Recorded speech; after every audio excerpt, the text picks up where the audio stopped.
जय श्री राम। दिन 26 मार्च रहे और वो दिन एगो खबर पूरा देश में आग की तरह फैलत रहे। खबर रहे आकांक्षा दुबे के सुसाइड। जी हाँ, ये खबर केहू से भी हजम ना होत रहे और आप लोग के मन में बहुत सारा सवाल उठत रहे और आप लोग शुरू से ही देखत नहीं जा कि उनकर परिवार यानी उनका माँ के तरफ से बार बार आरोप लगावल जात रहे और ये कहल जात रहे कि ये सुसाइड ना मर्डर है। आज पुलिस लुकआउट नोटिस जारी करके और हर एयरपोर्ट पर भिजवा दिले भी यूपी के पुलिस समर सिंह और उनका भाई संजय सिंह के लिए। सिंह और ये क्या नाम है उसके भाई का समर सिंह, ये दोनों जन का हाथ है इसके अंदर। जी हाँ, आप लोग जानते नहीं जा कि उनकर माँ जौन बाड़ी आकांक्षा दुबे के वो शुरू से ही आरोप लगावत रही कि समर सिंह और उनकर भाई संजय सिंह मिल के मर्डर के लिए लोग हमारा बेटी के। शुरू में पुलिस के भी लागल ये है कि कहीं ना कहीं खुदकुशी है। पुलिस के समझ में आई कि समर सिंह के साथ में आकांक्षा दुबे के लिविंग रिलेशनशिप रहे, यानी उनका साथ में रहत रही, तो हो सका था कि ब्रेकअप के वजह से वो परेशान होकस और ऐसा कदम उठा ले होकस। लेकिन इंतजार रहे सिर्फ पोस्टमार्टम रिपोर्ट के। एक चीज और बता दी आप लोग से कि हम एक नया चैनल के शुरुआत करे वाला बानी। अभी नाम के डिसाइड नहीं के भइल, जैसे डिसाइड हुई आप लोग के पता चल जाए। जैसे अभी तक बड़का बिहारी के अपना आप लोग प्यार आशीर्वाद देते रही जा, हमरा उम्मीद बा कि वो चैनल के भी प्यार आशीर्वाद देम जा और हम आप लोग से आगे बताई कि चैनल कौन हुई, का नाम हुई, तो आप लोग के सपोर्ट के हमरा जरूरत पड़ी।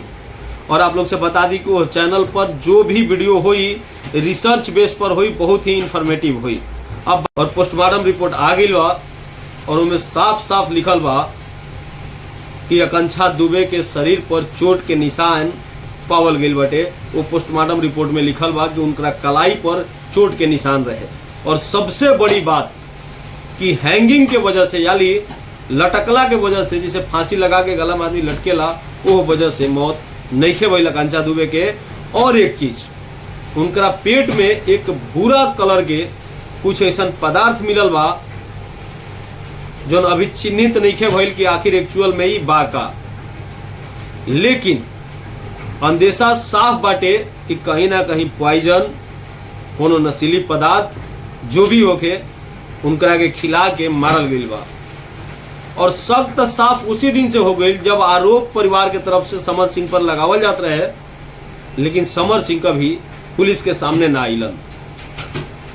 दूसर का बात बाटे कि जो भोजपुरी के दर्शक जो ना बात के लेके गुस्सा रहन, और हम वीडियो में बार बार कहत भी रही, आप लोग देखनी जा कि भोजपुरी के एक्ट्रेस अक्षरा सिंह सबसे पहले आकांक्षा दुबे के घर उनका परिवार से मिले खातिर गई रही, उनका दुख के बांटे के कोशिश कैली।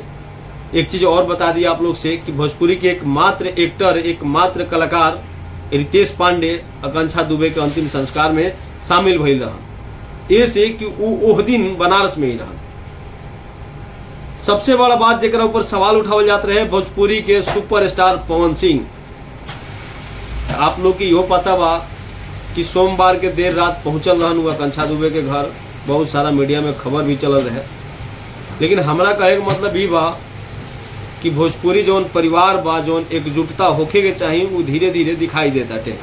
कल लोग गइलन, खेसारी भैया के मैनेजर और राइटर भी गइल रहे लोग, शायद खेसारी भैया भी जाए वाला बड़ा। भोजपुरिया परिवार है, एक संबंध आपस में ठीक रहे तो सब कोई खुशी रही।